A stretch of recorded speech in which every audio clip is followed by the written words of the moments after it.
welcome back.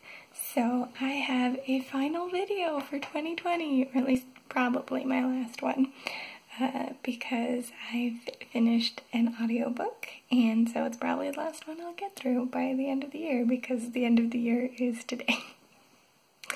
Anyways, I wanted to talk today about The Last Confession of Autumn Casterly, which was a YA that I don't remember if I was like watching a booktube video and someone recommended it, or if it was just one that I was looking through things on the library and I was like, oh, that one sounds fun.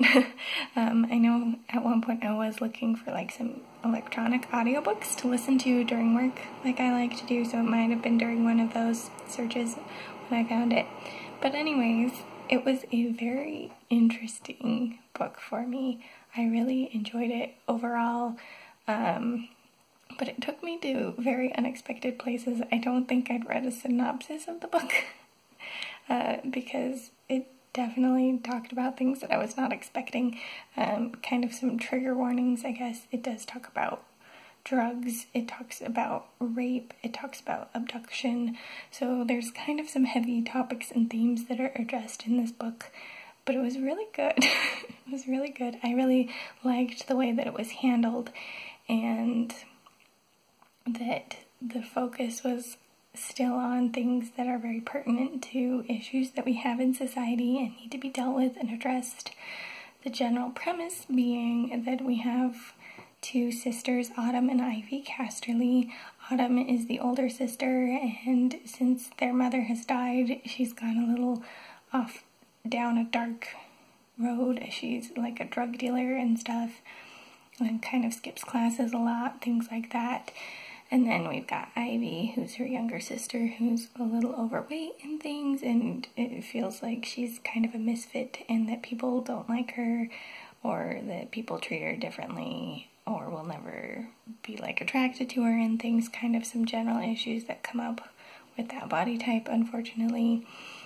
But yeah, so we've got these two sisters, and then the big crux of the story happens when Autumn gets beat up and then abducted, and so you're trying to find out what happened to Autumn and where she went, and the perspective switch between the two sisters, and it's really kind of a cool way to have handled it, or at least unique or interesting, I feel like, because Autumn gets to have these out-of-body experiences while she's abducted, where she's basically like a ghost watching her family try to find her, trying to help her family find her, all that sort of a thing.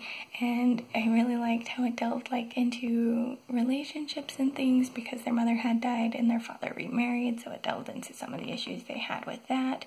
They have a stepbrother who caused some issues with the family dynamic, things like that.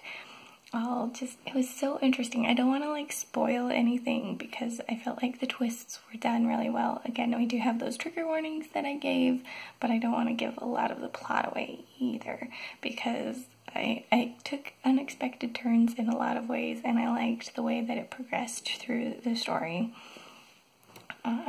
So I just wanted to say yay and hey for that. But yeah, so dealing with some of those topics too, it talks a lot about like rape culture and how the victims of rape a lot of the time end up being in a place where they're basically told, oh, it wasn't as bad, it really was consensual, or, you know, the victims are not prioritized over the people who've done the raping, and because it might ruin that person's life because they raped someone, and it's like, yeah, but the victims get ruined by it too, and so there's a lot of, like, consequence of things that gets dealt with and addressed that way, and I really appreciated that it talked about Ivy being what she was and being in a little bit of a different like body set, person set.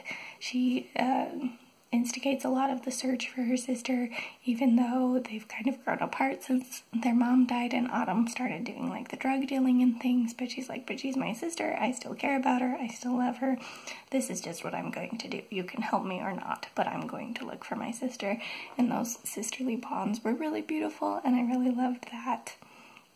Also, a fun little shout out that I wanted to mention is that I liked the LGBTQIA plus sort of representation in this book. Ivy's got two friends who are lesbians and have been dating for a while.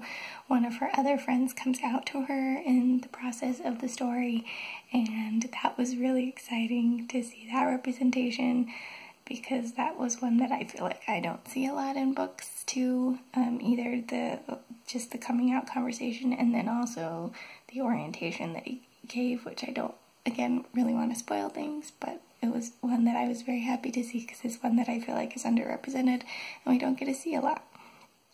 Also, for me, being like a snake owner and having fun with that, just another shout out to Patrick and his pet ball python, Chester. Hello, Chester. It was super fun. I love snakes myself, so it was really fun to see a book character with just a little ball python and have some fun with that too. But yeah, again, I don't want to be like super spoily, but I highly recommend it. There are those few warnings to look out for, but it's really good if you can get past that, or if those are things that you're okay with reading about and whatnot.